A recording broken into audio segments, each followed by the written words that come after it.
दोस्तों 7 सितंबर 2022 के दिन एप्पल अपना नया प्रोडक्ट लॉन्च करता है और वो प्रोडक्ट था आईफोन 14। एप्पल का ये लेटेस्ट आईफोन लास्ट ईयर के 13 मॉडल से काफी ज्यादा सिमिलर है, जिसमें मुश्किल से ही कोई अपग्रेड नोटिस होता है। लॉन्च इवेंट में ही ये साफ हो गया था कि आईफोन 14 में एप्पल कुछ खास ऑफर नहीं करने वाला है, लेकिन इसके बावजूद भी उसकी सेल पर कोई बुरा इम्पैक्ट नहीं पड़ा। इनफैक्ट हमेशा की तरह इस बार भी पूरी दुनिया में लोग एप्पल स्टोर के बाहर रात भर लंबी लंबी लाइन लगाकर खड़े रहे। ये लोग एक ऐसे फोन को खरीदने का इंतजार कर रहे थे जिसमें कुछ भी नया नहीं था। ठीक इसी तरह लास्ट ईयर भी एप्पल ने 240 मिलियन से भी ज्यादा स्मार्टफोन सेल किए थे और इसमें सबसे शॉकिंग बात ये थी कि उसके 80% से ज्यादा खरीदार वो लोग थे जो ऑलरेडी आईफोन को यूज कर रहे थे। तो आखिर एप्पल ऐसा क्या कर रहा है कि बिना कुछ खास ऑफर किए भी उसके कस्टमर्स घटने की बजाय बढ़ते ही जा रहे हैं। दोस्तों ये क्वेश्चन हम सबके मन में कभी न कभी आया ही होगा। तो आपको बता दें, इसके पीछे की मेन वजह एप्पल की एक गंदी पॉलिसी है जिसे इकोनॉमिक्स की दुनिया में प्लान्ड ऑब्सोलेसेंस कहा जाता है। अब ये प्लान्ड ऑब्सोलेसेंस है क्या और इससे एप्पल अपने यूजर्स को नया आईफोन परचेज करने के लिए किस तरह से फोर्स करता है, चलो इस सब के बारे में डिटेल से जानते हैं। दोस्तों अगर हम देखें तो केवल एप्पल ही नहीं बल्कि दुनिया की ऑलमोस्ट सभी बड़ी बड़ी कंपनीज लगभग सेम स्ट्रेटजी को फॉलो करती हैं। जहां छोटे बिजनेसमैन इस चीज पर फोकस करते हैं कि उनके नए नए कस्टमर्स बन सके, वहीं बिग ब्रांड्स का टारगेट वो लोग होते हैं जो पहले से ही उनका प्रोडक्ट यूज कर रहे होते हैं। अब प्रोडक्ट को खरीदने के लिए कस्टमर्स के पास एक स्ट्रॉन्ग रीजन तो होना ही चाहिए। आखिर वो कस्टमर बार बार एक जैसी चीज को क्यों खरीदेगा? तो दोस्तों इसके पीछे कई सारे फैक्टर्स हैं जो आज की नहीं बल्कि एक सदियों पुरानी स्ट्रेटजी पर काम करते हैं, और वो स्ट्रेटजी है प्लान्ड ऑब्सोलेसेंस। इसका मतलब होता है जानबूझकर ऐसे खराब क्वालिटी के प्रोडक्ट्स बनाना जो कम समय में ही खराब हो जाए या फिर जिन्हें जल्दी जल्दी बदलने की जरूरत पड़े। असल में इस पॉलिसी की शुरुआत तब हुई जब 20वीं सदी की स्टार्टिंग में इलेक्ट्रिक बल्ब बड़े पैमाने पर बिकना शुरू हुए थे। आप में से काफी लोग शायद जानते भी होंगे कि ओरिजिनल वर्जन का लाइट बल्ब जो साल 1880 में थॉमस एडिसन ने बनाया था, उसमें कार्बन फिलामेंट्स का यूज किया गया था। ये फिलामेंट 2000 घंटे तक जलने के लिए डिजाइन किया गया था।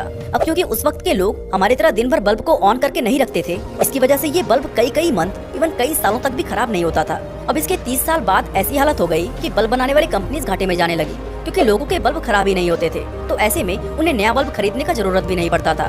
फिर धीरे धीरे उन कंपनीज को ये रियलाइज हुआ कि नए कस्टमर्स ढूंढने से अच्छा है उन पुराने कस्टमर्स को बल्ब बेचा जाए जिनके घरों में बल्ब फ्यूज हो गए हैं। इस तरह उन कंपनीज को अपने टारगेट कंज्यूमर्स की पहचान हो गई। अब बस वेट था एक पावरफुल प्लान का, और उनका ये इंतजार साल 1920 में उस वक्त खत्म हुआ जब जर्मनी की ओसराम, नीदरलैंड की फिलिप्स और यूएस की जनरल इलेक्ट्रिक्स एक साथ मिल गई और फोएब्स कार्टेल के नाम से अपना एक ग्रुप फॉर्म करके इन सब ने ये डिसाइड किया कि सेल्स बढ़ाने के लिए बल्ब की लाइफ टाइम को 2000 से घटाकर 1000 आवर्स कर दिया जाए। साथ ही उन्होंने दुनिया के बाकी मैन्युफैक्चरर्स को भी सेम काम करने के लिए फोर्स किया, और इस तरह दुनिया का पहला प्लान्ड ऑब्सोलेसेंस सफल हो गया क्योंकि लोगों के पास अब एक लो क्वालिटी बल्ब खरीदने के अलावा और कोई ऑप्शन बचा ही नहीं था। अब दोस्तों अगर हम आज के टाइम में देखें तो दुनिया में हर साल करीब 1.5 बिलियन स्मार्टफोन सेल होते हैं, और जानते हैं इसकी वजह क्या है? ऑब्वियसली लो क्वालिटी प्रोडक्ट्स, क्योंकि मैन्युफैक्चरर्स अपनी सेल को बढ़ाने के लिए फोन को इस तरह से डिजाइन कर रहे हैं कि वो जल्दी ही टूट जाए या खराब हो जाए। आज फोन्स में इतने डिफरेंट डिजाइन ऑप्शंस अवेलेबल कराए जा रहे हैं कि लोग उनकी ओर ज्यादा अट्रैक्ट हो सके, और डैमेज्ड फोन का रिपेयर कॉस्ट इतना हाई हो जाए कि लोग एक नया मॉडल खरीदना ज्यादा पसंद करें। इसके अलावा कंपनीज स्मार्टफोन की बैटरी, स्क्रीन, कैमरा और सॉफ्टवेयर को ऐसा डिजाइन कर रही हैं कि वो रफली 18 महीने तक ही अच्छी तरह परफॉर्म कर पाते हैं। दोस्तों आपको भी लगता होगा कि ये काम सिर्फ वो चीप चाइनीज ब्रांड्स ही करते होंगे और एप्पल अपने कस्टमर्स के साथ ऐसा कभी नहीं करेगा, लेकिन सच्चाई यही है कि इस लिस्ट में एप्पल का नाम भी शामिल है, और ये बात साबित भी हो चुकी है कि वो अपने पुराने फोन को सॉफ्टवेयर अपडेट्स के जरिए स्लो कर दे रहा है। यहाँ तक कि 2017 में ऐसा करने की वजह से उसे $310 मिलियन का फाइन देना पड़ा था। लेकिन क्या हर कंपनी एप्पल की तरह अपनी सेल्स को बढ़ाने के लिए यही ट्रिक अपनाती है? ऐसा बिल्कुल नहीं है, बल्कि जिस कंपनी के प्रोडक्ट ज्यादा ड्यूरेबल होते हैं वो दूसरी ट्रिक्स अपनाती हैं।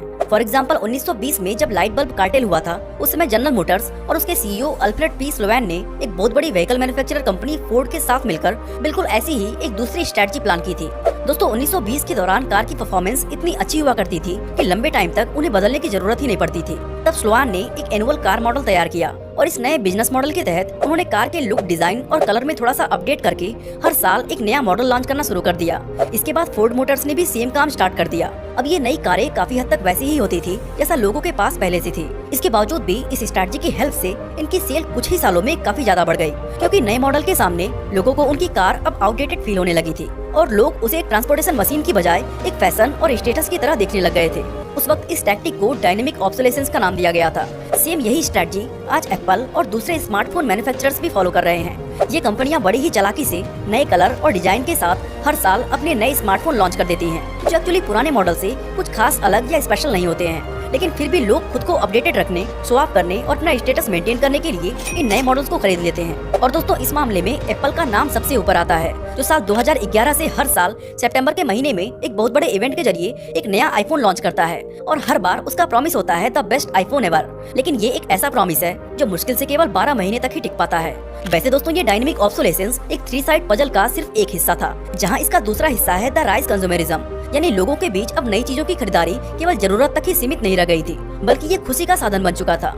असल में दोस्तों किसी भी चीज को खरीदने के बाद कस्टमर को एक शॉर्ट टर्म हैप्पीनेस मिलती है। आपने भी ऐसा महसूस किया होगा कि जिस चीज को खरीदने के लिए आप बहुत ही ज्यादा एक्साइटेड थे, उसे खरीदने के सिर्फ एक हफ्ते बाद ही उसे देखकर उतनी खुशी नहीं मिलती। कंज्यूमर्स के इसी बिहेवियर की वजह से दुनिया की लाखों बड़ी बड़ी कंपनीज आज करोड़ों कमा रही हैं। इसके अलावा इस पजल का तीसरा हिस्सा है द इंडस्ट्रियल एरा, जहां कंपनीज टेक्नोलॉजी के मामले में पहले से कहीं ज्यादा एडवांस हो गई थी और इसकी हेल्प से एक ऐसा इंफ्रास्ट्रक्चर बिल्ड हो चुका था जिससे कम समय और कम लागत में ज्यादा प्रोडक्ट मैन्युफैक्चर किया जा सकता था। इस तरह इन सब चीजों के साथ मिलने से मार्केट आज से काफी साल पहले ही नई कलर, डिजाइन और नए मॉडल से भर गई थी, जिसकी वजह से लोग शॉपिंग में हद से ज्यादा इंटरेस्ट लेने लगे। जिन चीजों की जरूरत भी नहीं थी लोग उन्हें भी खरीदने लग गए। इसके बाद 1990 में फास्ट फैशन के नाम पर चीजें और भी ज्यादा बदतर हो गयी। दोस्तों फास्ट फैशन का मतलब होता है एक बहुत ही चीप प्राइस पर उन आउटफिट्स को सेल करना जो किसी ट्रेंडिंग कैटवॉक में या किसी सेलिब्रिटी ने पहना हो। ये ट्रेंडी आउटफिट मार्केट में इतनी तेजी से पहुंचते थे कि इसकी स्केचिंग से लेकर शॉप तक पहुंचने में मैक्सिमम 15 दिन का समय लगता था। अब दोस्तों इस समय की अगर बात करें तो आज ट्रेंड हर 2 हफ्ते में बदलने लगे हैं, जिसके चलते स्टॉक को बहुत जल्दी चेंज करना पड़ता है। और इससे होता ये है कि टेक्सटाइल इंडस्ट्री का 85% हिस्सा यानी लगभग 92 मिलियन टन माल हर साल कचरे में शामिल हो जाता है। दोस्तों टेक इंडस्ट्री का हाल भी कुछ ऐसा ही है। हमारी लाइफ में इलेक्ट्रॉनिक्स का इस्तेमाल इतना ज्यादा बढ़ गया है कि हर साल 54 मिलियन टन ई वेस्ट पैदा हो रहे हैं और अफसोस की बात ये है कि इसमें से सिर्फ 20% ही रिसाइकल हो पाता है। लेकिन हमें इस सबसे कुछ खास लेना देना नहीं है। हम आज भी कंपनियों के बनाए उसे 100 साल पुराने ट्रैप में फंसे हुए हैं। ये कंपनीज आज और भी सस्ते और घटिया क्वालिटी के प्रोडक्ट्स बना रही हैं ताकि हम उस चीज का इस्तेमाल लंबे टाइम तक ना कर सकें। और ट्रैप में बुरी तरह फंसाने के लिए कंपनीज के पास अब क्रेडिट कार्ड से शॉपिंग करवाने का भी ऑप्शन मिल गया है, यानी जो लोग इसे अफोर्ड नहीं कर सकते वो भी इनसे बचे ना रहें। दोस्तों अगर हम सच्चाई देखें तो आज बहुत सारे ऐसे लोगों के हाथों में भी आईफोन्स हैं जो एक्चुअल में उसको अफोर्ड कर ही नहीं सकते। लोग बिना सोचे समझे क्रेडिट कार्ड से इसको खरीद लेते हैं, फिर बाद में उन्हें इंटरेस्ट के रूप में फोन के एक्चुअल प्राइस से कहीं ज्यादा पैसा चुकाना पड़ता है। आईफोन लोगों के दिमाग पर इतनी बुरी तरह से कब्जा जमाए हुए है कि उन्हें क्रेडिट कार्ड पर पे करने वाले अमाउंट और इंटरेस्ट को कैलकुलेट करने की जरूरत तक महसूस नहीं होती। और यही चीज आज हर एक कंपनी चाहती है। आज बहुत सारे लोगों का मानना है कि ये प्लान्ड ऑब्सोलेसेंस कंज्यूमर्स के लिए वाकई में अनफेयर है। लेकिन दोस्तों आपको बता दें कि इसके कुछ फायदे भी हैं, क्योंकि जब कंपनीज ज्यादा रेवेन्यू जनरेट करती हैं तो ये देश की इकोनॉमी के लिए फायदेमंद भी होता है। साथ ही कंपनियां जब तरक्की करती हैं तो उनसे लाखों नए जॉब्स क्रिएट होते हैं। इस तरह देखा जाए तो प्लान्ड ऑब्सोलेसेंस के थोड़े बहुत फायदे भी हैं, लेकिन इन फायदों की वजह से इसकी डार्क साइड को नजरअंदाज नहीं किया जा सकता। दोस्तों अगर हम बल्ब के एग्जाम्पल पर वापस जाएं तो कैलिफोर्निया के फायर स्टेशन में एक ऐसा बल्ब लगा है जो पिछले 120 सालों से खराब नहीं हुआ है और इस बल्ब को 19वीं सेंचुरी के टेक्नोलॉजी से बनाया गया था। इसलिए अगर आपका पुराने मॉडल का फोन अच्छे से वर्क कर रहा है और फिर भी उसे अपग्रेड करने का विचार आए तो एक बार इस बल्ब के बारे में जरूर सोचना। बाकी दोस्तों अगर आप जानना चाहते हैं कि एनर्जी ड्रिंक के नाम पर रेड बुल लोगों को कैसे बेवकूफ बनाता है तो आई बटन पे क्लिक करके वीडियो को देख सकते हैं। बाकी आज के लिए बस